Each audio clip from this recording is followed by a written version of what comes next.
Hello ನಮಸ್ಕಾರ ಗೆಳೆಯರೆ, ನಿಮ್ಮೆಲ್ಲರಿಗೂ ನಮ್ಮ ಚಾನಲ್ ದಿವ್ಯ ಜ್ಯೋತಿರೊಂದಿಗೆ ಸ್ವಾಗತ.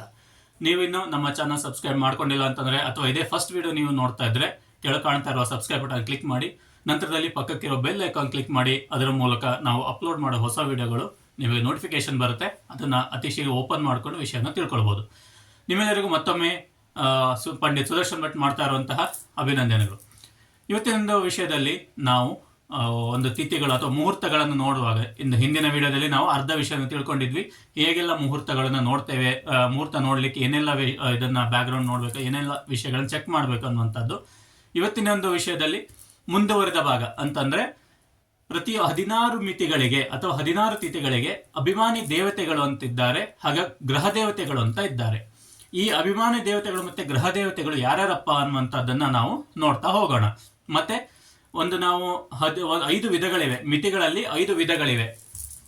ಆ 5 ವಿಧಗಳಲ್ಲಿ ಯಾವೆಲ್ಲ ಚೂಸ್ ಮಾಡಬೇಕು, ಹೇಗೆ ಚೂಸ್ ಮಾಡ್ತಾರೆ ಅನ್ನುವಂಥದ್ದನ್ನ ನಾವು ತಿಳ್ಕೊಳ್ಳೋಣ. ನಾವು ನೋಡ್ತಾ ಬರುವಂತರಾದ್ರೆ ಪಾಡ್ಯದಿಂದ ಪ್ರಾರಂಭ ಆಗ್ತದೆ.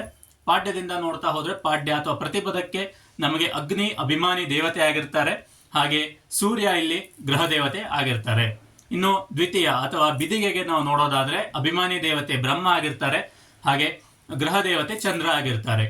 ಇನ್ನು ತೃತೀಯ ಅಥವಾ ತದಿಗೆಗೆ ನೋಡೋದಾದ್ರೆ ಗೌರಿ ಇಲ್ಲಿ ಅಭಿಮಾನಿ ದೇವತೆ ಆಗಿರುವಂತಹದ್ದು ಕುಜ ಅಂದ್ರೆ ಮಂಗಳ, ಇಲ್ಲಿ ನಿಮ್ಗೆ ಗ್ರಹ ದೇವತೆ ಆಗಿರ್ತಾರೆ. ಹಾಗೆ ಗೌರಿ ತದಿಗೆ ಅಂತ ನಾವು ಕೆಲವೊಂದು ಭಾಗದ ಉಪಯೋಗನ ನಾವು ಮಾಡ್ತೇವೆ. ಗೌರಿ ತದಿಗೆ ಅಥವಾ ತದಿಗೆ ದಿನ ಗೌರಿ ಯಾಕೆ ಬರ್ತದೆ ಅನ್ನುವಂಥದ್ದು, ಇದು ಅಭಿಮಾನಿ ದೇವತೆ. ಇನ್ನು ಚತುರ್ಥಿ ದಿನ ಅಥವಾ ಚೌತಿಗೆ ಗಣಪತಿ ಅಥವಾ ಯಮ ಅಧಿಪತಿ ಆಗಿರ್ತಾನೆ, ಅಂದ್ರೆ ಅಭಿಮಾನಿ ದೇವತೆಗಳು. ಇನ್ನು ಬುಧ ಅಲ್ಲಿ ಗೃಹ ಅಧಿಪತಿ ಆಗಿರುವಂತಹದ್ದು. ಹಾಗೆ ಪಂಚಮಿ ತಿಥಿಯನ್ನು ನೋಡುವಾಗ ಸರ್ಪ, ನಾಗರ ಪಂಚಮಿ, ಹಾಗಾಗಿ ನಾಗ ಇಲ್ಲಿ ಅಭಿಮಾನಿ ದೇವತೆ ಆಗಿರುವಂತಹದ್ದು. ಗುರು ಇದಕ್ಕೆ ಗೃಹ ದೇವತೆ ಆಗಿರುವಂತಹದ್ದು. ಷಷ್ಠಿ, ಸ್ಕಂದ ಷಷ್ಠಿ ಅಂತ ನಾವು ಹೇಳ್ತೇವೆ, ಅಥವಾ ಷಣ್ಮುಖ ಷಷ್ಠಿ, ತುಂಬಾ ಷಷ್ಠಿಗಳ ವಿಧಗಳು. ಹಾಗಾಗಿ ಅಭಿಮಾನಿ ದೇವತೆ ಷಣ್ಮುಖ ಅಥವಾ ಸ್ಕಂದ, ಹಾಗೆ ಇಲ್ಲಿ ಗೃಹ ದೇವತೆ ಶುಕ್ರ ಆಗಿರ್ತಾರೆ. ಇನ್ನು ಸಪ್ತಮಿ ದಿನ ನೋಡೋದಾದ್ರೆ ರಥ ಸಪ್ತಮಿ ಮೊನ್ನೆ ಅಷ್ಟೇ ಕಳೀತು, ಹಾಗೆ ಸಪ್ತಮಿ ದಿನ ನೋಡುವಂತಹದ್ದು ಸೂರ್ಯನಿಗೆ ಬಂದಿರುವಂತಹದ್ದು. ಹಾಗಾಗಿ ಇಲ್ಲಿ ಅಭಿಮಾನಿ ದೇವತೆ ಸೂರ್ಯ ಆಗಿರ್ತಾರೆ. ಸೂರ್ಯ ಪ್ರತಿಪದೆಗೆ ಗೃಹ ದೇವತೆ, ಸಪ್ತಮಿಗೆ ಅಭಿಮಾನಿ ದೇವತೆ. ಹಾಗೆ ಶನಿ, ಇಲ್ಲಿ ಸೂರ್ಯನ ಮಗನಾದಂಥ ಶನಿ ಗ್ರಹ ದೇವತೆ ಆಗಿರುವಂತಹದ್ದು ಸಪ್ತಮಿಗೆ. ಅಷ್ಟಮಿಗೆ ನಾವು ನೋಡೋದಾದ್ರೆ ದುರ್ಗೆ ಅಥವಾ ರುದ್ರ, ದುರ್ಗಾಷ್ಟಮಿಯನ್ನು ನಾವು ಆಚರಣೆ ಮಾಡ್ತೇವೆ, ಅದು ನೆನಪಿರುವಂತಹದ್ದು. ಹಾಗಾಗಿ ಇಲ್ಲಿ ಅಭಿಮಾನಿ ದೇವತೆ ದುರ್ಗೆ ಆಗಿರ್ತಾರೆ. ಹಾಗೆ ರಾಹು ಇದಕ್ಕೆ ಒಂದು ಗೃಹ ದೇವತೆ. ಹಾಗಾಗಿ ರಾಹುವಿನ ತೊಂದರೆ ಇದ್ರೆ ದುರ್ಗೆಯನ್ನು ಆರಾಧನೆ ಮಾಡುವಂತಹದ್ದನ್ನು ನಾವು ಹೇಳ್ತೇವೆ. ಸೊ ಹಾಗಾಗಿ ರಾಹುವಿನ ಆರಾಧನೆ ಮಾಡಲಿಕ್ಕೆ ದುರ್ಗೆ ಬೇಕು ಅನ್ನುವಂಥದ್ದು. ಇನ್ನು ನವಮಿ ತಿಥಿಯನ್ನು ನೋಡೋದಾದ್ರೆ ನವಮಿಗೆ ವಾಯು, ಲಕ್ಷ್ಮಿ ಅಥವಾ ಅಂಬಿಕೆ ಇವರು ಅಭಿಮಾನಿ ದೇವತೆಗಳು. ನವಮಿಗೆ ನೀವು ದೇವಿ ಆರಾಧನೆ ಮಾಡಬೇಕು ಅನ್ನುವಂಥದ್ದು ಗೊತ್ತಿದೆ. ಸೊ ಹಾಗಾಗಿ ಅಭಿಮಾನಿ ದೇವತೆಯಲ್ಲಿ ಒಂದು ದೇವಿ ಆಗಿರ್ತಾರೆ, ಲಕ್ಷ್ಮಿ ಆಗಿರ್ಬೋದು ಅಥವಾ ವಾಯು ಅಥವಾ ಅಂಬಿಕಾ, ಇವರು 3 ಜನ. ಇನ್ನು ಗೃಹ ದೇವತೆ ಮತ್ತೆ ಇಲ್ಲಿ ಸೂರ್ಯ ಬರುವಂತಹದ್ದು. ಹಾಗೆ ದಶಮಿ ದಿನ ನಾವು ನೋಡೋದಾದ್ರೆ ದಶಮಿ ಯಮಧರ್ಮರಾಜನ ಒಂದು ಅಭಿಮಾನಿ ದೇವತೆಯಲ್ಲಿ ಇರುವಂತಹದ್ದು. ಯಮಧರ್ಮರಾಜ ದಶಮಿಗೆ ಅಭಿಮಾನಿ ದೇವತೆ ಆಗಿರ್ತಾರೆ. ಚಂದ್ರ ಇಲ್ಲಿ ಗೃಹ ದೇವತೆ ಆಗಿರುವಂತಹದ್ದು.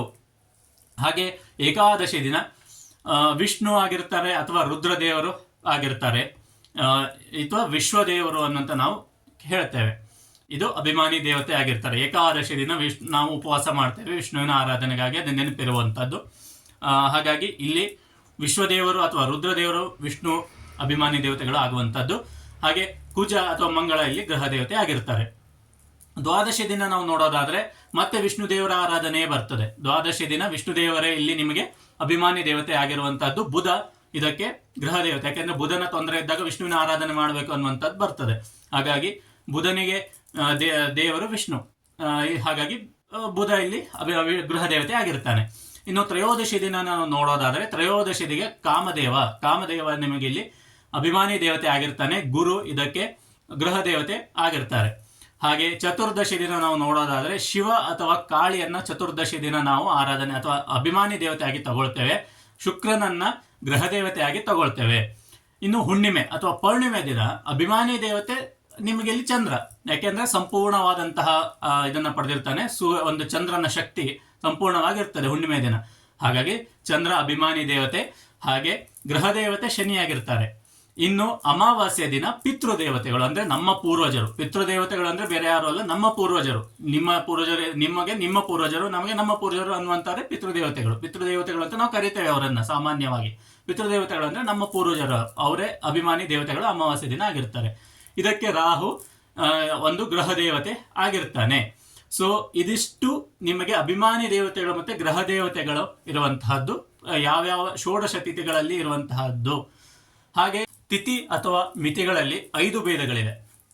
5 ಭೇದಗಳು ಅಂದ್ರೆ ವಿಧಗಳು. ಭೇದಗಳು ಅಂತಂದ್ರೆ 5 ವಿಧಗಳು. ಆ ವಿಧಗಳು ಯಾವ್ಯಾವಪ್ಪ ಅನ್ನುವಂತ ನಾವು ನೋಡ್ತಾ ಹೋದ್ರೆ ನಂದ, ಭದ್ರ, ಜಯ, ರಿಕ್ತ ಹಾಗೆ ಪೂರ್ಣತಿಥಿ. ಇದು 5 ಬೇರೆ ಬೇರೆ ಅಂತ ಮಿತಿಗಳು ಅಥವಾ ತಿಥಿಗಳ ಒಂದು ಭೇದ. ಇಲ್ಲಿ ನಂದ ತಿಥಿಗಳು ಅಂದ್ರೆ ಯಾವ್ದಾದಪ್ಪ? ನಂದ ತಿಥಿಗಳು ನಾವು ನೋಡೋದಾದ್ರೆ ಪಾಡ್ಯ ಅಥವಾ ಪ್ರತಿಪದ, ಷಷ್ಠಿ, ಏಕಾದಶಿ ಇದು ನಂದ ತಿಥಿಗಳಾಗಿರ್ತದೆ. ಇನ್ನು ಭದ್ರ ಅನ್ನುವಂತಹ ತಿಥಿಗಳು, ಭದ್ರದ ವಿಧಗಳಲ್ಲಿ ಬರುವಂತಹ ತಿಥಿಗಳು ಯಾವ್ದಪ್ಪ ಅನ್ನುವಂಥದ್ದಾದ್ರೆ ದ್ವಿತೀಯ, ಸಪ್ತಮಿ, ದ್ವಾದಶಿ. ಹಾಗೆ ರಿಕ್ತ ತಿಥಿಗಳು ಜಯ ತಿಥಿಗಳು ಯಾವಪ್ಪ ಅನ್ನುವಂಥದ್ದಾದ್ರೆ ಜಯ ತಿಥಿಗಳು ತೃತೀಯ, ಅಷ್ಟಮಿ, ತ್ರಯೋದಶಿ. ಹಾಗೆ ರಿಕ್ತ ತಿಥಿಗಳು ಅಂದ್ರೆ ಬಿಡುವಂತದ್ದು ಅಥವಾ ಕೆಲವೊಮ್ಮೆ ನಾವು ಬಿಡಬೇಕು ಅನ್ನುವಂಥ ನೋಡೋದಾದ್ರೆ ರಿಕ್ತ ತಿಥಿಗಳು ಚತುರ್ಥಿ, ನವಮಿ, ಚತುರ್ದಶಿ. ಪೂರ್ಣ ತಿಥಿಗಳು, ಸಂಪೂರ್ಣ ಅಂತ ಪೂರ್ಣ ತಿಥಿಗಳು ಯಾವ್ದು? ಪಂಚಮಿ, ದಶಮಿ ಹಾಗೆ ಪೂರ್ಣಿಮಾ ಅಂದ್ರೆ ಹುಣ್ಣಿಮೆ. ಇವಿಷ್ಟುಗಳು ಪೂರ್ಣ ತಿಥಿಗಳಾಗಿರ್ತವೆ. ಒಂದು ಮುಹೂರ್ತವನ್ನ ನಾವು ನೋಡುವಾಗ ಈ ಎಲ್ಲ ವಿಷಯಗಳನ್ನ ನೋಡಿ ಮತ್ತೆ ನಕ್ಷತ್ರವನ್ನ ನೋಡ್ತಾರೆ. ಅಂದ್ರೆ ನಕ್ಷತ್ರಗಳು ಯಾವ್ಯಾವ ಆಗಿ ಬರ್ತದ ಅನ್ನುವಂಥದ್ದೆಲ್ಲ ನೋಡಿ ಆ ಒಂದು ನಕ್ಷತ್ರ ಆಗಿ ಬರ್ತಾ ಇದ್ರೆ ಅವತ್ತಿನ ದಿನ ಇಡುವಂತಹದ್ದು ಒಂದು ಮುಹೂರ್ತವನ್ನು ಇಡುವಂತಹದ್ದನ್ನ ಮಾಡ್ತಾರೆ. ಇದಿಷ್ಟು ಜ್ಯೋತಿಷ್ಯಗಳು ನೋಡುವಂತಹ ಮುಹೂರ್ತದಲ್ಲಿರುವಂತಹ ಒಂದು ವಿಷಯ. ಮುಹೂರ್ತ ನೋಡುವಾಗ ಇಷ್ಟೆಲ್ಲ ವಿಷಯಗಳನ್ನ ನಾವು ನೋಡ್ತೇವೆ. ತಾರಾಬಲ ಅಂತ ನಾವು ಹೇಳಿ, ತಾರಾಬಲವನ್ನು ನೋಡುವಂತಹದ್ದಕ್ಕೆ ಕೇವಲ ನಕ್ಷತ್ರ ಒಂದೇ ಅಲ್ಲ, ಇದಿಷ್ಟು ಮುಹೂರ್ತವನ್ನ ವಿಷಯಗಳನ್ನ ಕೂಡ ನೋಡ್ತೇವೆ. ಆಯ್ತಾ? ಸೊ ಇದಿಷ್ಟು ವಿಷಯಗಳು ಮುಹೂರ್ತವನ್ನು ನೋಡುವಾಗ ಏನೆಲ್ಲ ಜ್ಯೋತಿಷ್ಯಗಳು ತೆಗೆದುಕೊಳ್ಳುವಂತಹ ವಿಧಾನ ಅಥವಾ ಯಾವೆಲ್ಲ ವಿಷಯಗಳನ್ನ ನೋಡಿ ಮುಹೂರ್ತ ಇಟ್ಟುಕೊಡ್ತಾರೆ ಅನ್ನುವಂತಹ ಬಗ್ಗೆ ಒಂದು ವಿಶೇಷವಾದಂತಹ ಮಾಹಿತಿ. ನಿಮಗೆ ಈ ವಿಷಯ ಇಷ್ಟ ಆಗಿದ್ರೆ ಲೈಕ್ ಮಾಡಿ. ಹಾಗೆ ನಿಮ್ಗೆ ಏನು ಗೊತ್ತಾಗಿಲ್ಲ ಅಥವಾ ಕೆಲವೊಂದು ವಿಷಯ ಕೇಳಬೇಕು, ಹೆಚ್ಚಿನ ವಿಷಯ ಅಂದ್ರೆ ಕಮೆಂಟ್ ಮಾಡಿ, ಅಲ್ಲಿ ನಿಮಗೆ ವಿಷಯಗಳನ್ನ ತಿಳಿಸ್ಕೊಡ್ತೇನೆ. ಹಾಗೆ ನಿಮ್ಮ ಒಂದು ಫ್ರೆಂಡ್ಸ್ ಇರ್ಬೋದು, ನಿಮ್ಮ ಕುಟುಂಬ ಇರ್ಬೋದು, ಅವರೆಲ್ಲರಿಗೂ ನೀವು ಕೆಲವು ವಿಧಗಳಲ್ಲಿ ಅವರಿಗೆ ಸಹಾಯ ಮಾಡಬೇಕಂತ ಮಾಡ್ತಾ ಇದ್ರೆ, ಅವ್ರಿಗೆ ಏನೇ ತೊಂದರೆ ಇತ್ತು ಅಂದ್ರೆ ನೀವು ನಮ್ಮ ಚಾನೆಲ್ನ ಅವರಿಗೆ ಶೇರ್ ಮಾಡೋ ಮೂಲಕ ಅವರಲ್ಲಿ ಹೆಚ್ಚಿನ ವಿಷಯಗಳನ್ನು ತಿಳ್ಕೊಂಡು ಅವರ ದೋಷಗಳಿದ್ರೆ ಪರಿಹಾರ ಮಾಡಿಕೊಂಡು ಅವ್ರು ಖುಷಿಯಿಂದ ಜೀವನ ಮಾಡಿಕೊಳ್ಳಿಕ್ಕೆ ನೀವೊಂದು ಸಹಾಯ ಮಾಡೋದಾಗ್ತದೆ ಅಂತ ಹೇಳ್ತಾ ನಿಮ್ಮೆಲ್ಲರಿಗೂ ಮತ್ತೊಮ್ಮೆ ಪಂಡಿತ್ ಸುದರ್ಶನ್ ಭಟ್ ಮಾಡ್ತಾ ಇರುವಂತಹ ಅಭಿನಂದನೆಗಳು, ನಮಸ್ಕಾರಗಳು, ಧನ್ಯವಾದಗಳು.